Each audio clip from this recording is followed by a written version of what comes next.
Hey, what's up? Welcome to this next installment of Priceless B-Movies. You know, when I first started doing these videos, this was only a few weeks ago, it seems like a lot longer than that, the first review I wanted to do was for a movie called Night of the Demons, came out in 1988. The reason I picked that movie is because I think it's kind of the epitome of the kind of film that I wanted to dedicate this page to.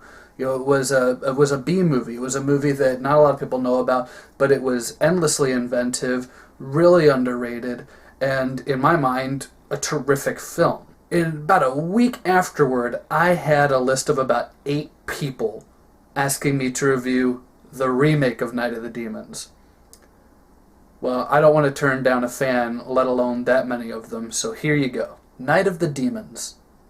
As I said, this is a remake of Night of the Demons. If you want to see my review of the original film, you could search further down on my list on YouTube and you will be able to find it. In fact, it's probably the one at the very bottom still. Now, when it comes to horror movies being remade, I know there's a lot of people who are just really against it. You know, especially if it's a film they love. But the thing with me is I always try to be cautiously optimistic with remakes, even if I think that the original film is perfect condition. Like, there's no reason to go near it. I'm open to the idea of a remake. I think if you really love a movie, then you should be willing to see it be done by other people and with a new cast and with some updated ideas. That's part of the fun of movies, I think. I know not everyone agrees with me, but I did want to offer that up as a kind of disclaimer before I start this review. So even though the basic storyline is the same, there are changes. Instead of teenagers having a high school Halloween party because they think the Halloween dance is going to suck, this is a group of 20-somethings who are invited to a Halloween party in the Haunted Mansion by Angela, who's in this film played by Shannon Elizabeth. Yeah, I know, I don't really like it either. And she's having this party more just to make money off of people. You know, she's charging so much money for people to get in, and she's just kind of desperate for cash. So she's inviting everyone she knows, and a whole lot of people she probably doesn't, to this party to have this big Halloween blowout. Before too long, though, the cops come and crash the party, and most of the guests leave, and now it's just Angela and a handful of people left in the house. In fact, I think there's something like 6 or 7 characters altogether from here on in the movie. The characters are interesting enough in this. I mean, while some of them are obviously, based on characters in the original film, there are some characters that are new.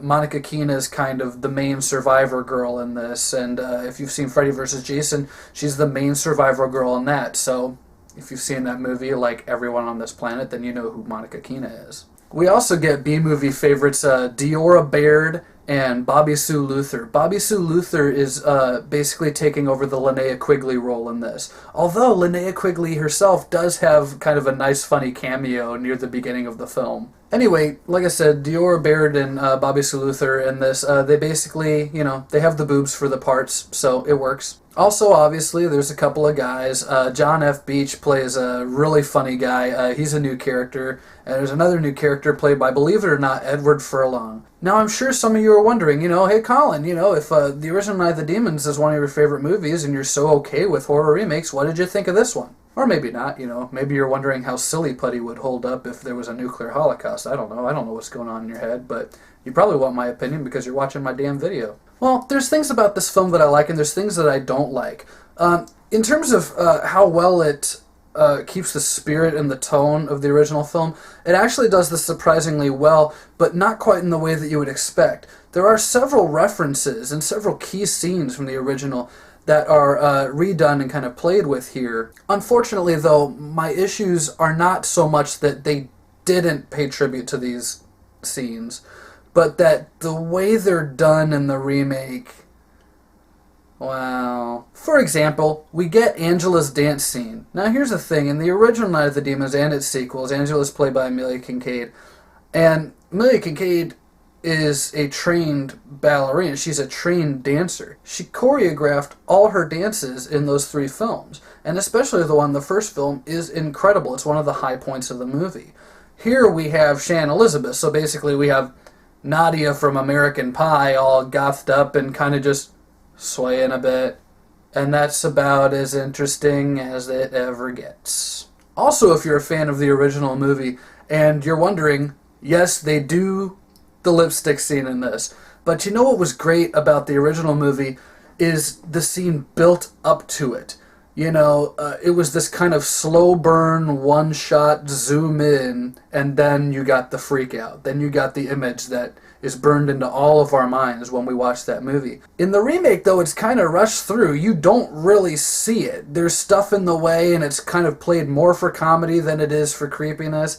And while they do try to take it a bit further in terms of how gross it still is kind of like it happens and it's done, and you're like, whoa, wait, that's it? This isn't nearly as creepy as it was in the original movie. Basically, what I'm trying to say is that whenever the film tries to give an homage to the original movie, it doesn't work. It almost seems like they're doing scenes like that just to say that this is a remake of the film Night of the Demons.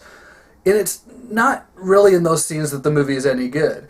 When I do think the film is good is when it tries to throw new ideas in, when it does try to have fun with this modern version of this story. For example, the movie opens with this really cool silent film sequence, that kind of fools you at first into thinking, oh wait, did I rent the wrong thing? And then you're like, oh wait, no, this is actually a great intro to the movie. There's this real grisly death right up front, and then followed by these really cheesy opening titles, and 45 Grave does the opening song. Hey, don't look at me, I still have my soundtrack album from Return of the Living Dead. I know who 45 Grave is. But it's stuff like that that makes me appreciate this movie. I think that the film hits its weak spots whenever it tries to, kind of in its own mind, do justice to the original. It's terrific, however, when it allows itself to be its own thing, when it throws the new twists and the new ideas in it. That's when this movie really shines. However, I'll also say this, for all you fans of the original Night of the Demons, there's plenty of gore and plenty of tits to go around in this movie. Now, this remake of Night of the Demons was directed by Adam Garish. The only thing I'd seen by him up until seeing this film was a movie from the After Dark films called Autopsy.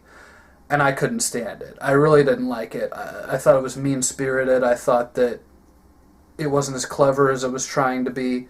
So I didn't expect too much in terms of direction. I was pleasantly surprised. The visuals in this, the cinematography in this is very good. The demon makeup is very good. Obviously, Adam Garish, when he decided he wanted to helm this, he clearly had some very good ideas in his mind, and he is clearly a fan of the genre, so I pay my respect to him in that regard. So do I think that this movie works well as a horror comedy? Yeah, especially these days when there aren't a lot of new ideas and we're kind of just buried under remake after remake after remake. This remake is not terrible. However, it definitely doesn't live up to the original. It has the same tone as the original. It has the same sense of fun as the original. But it really fails every time it tries to emulate the original. Overall, I give the remake of Night of the Demons 2.5 out of 4 stars. I gave the original Night of the Demons 4 stars because I think it's a terrific horror movie, and I think it's very underrated. I think that this remake, however, does fall short. It's good, it's fun, and if you haven't seen the original movie, you'll probably like it a lot more. But as a fan of the 1988 Night of the Demons, I do have to point out that this movie, while having some great elements to it, is not as good as the original film is. Well, there you have it, my review of the remake of Night of the Demons. Stay tuned, I got a lot more reviews coming your way. As I said before, this film was a request. This review is a request. I had a number of people asking me to do it. I want to say something about the requests. I welcome them. I mean, if there's a movie you want me to review, then certainly I want to do it. But, seeing as how these are B-movies, these are movies that are sometimes kind of rare. If I tell you that I will do a review of a film, if I write you back and say that, then I will do it, but you do have to allow me a certain amount of time to find a good copy of it, to watch it, to get the review put together for you. It's not that I'm not wanting to do the request, it's that not all of the titles that people have been asking me are movies that I can really readily get a hold of. So just give me a little bit of time and I will certainly work at getting these reviews put up for you. Thanks for watching and stay tuned for more Priceless B movies.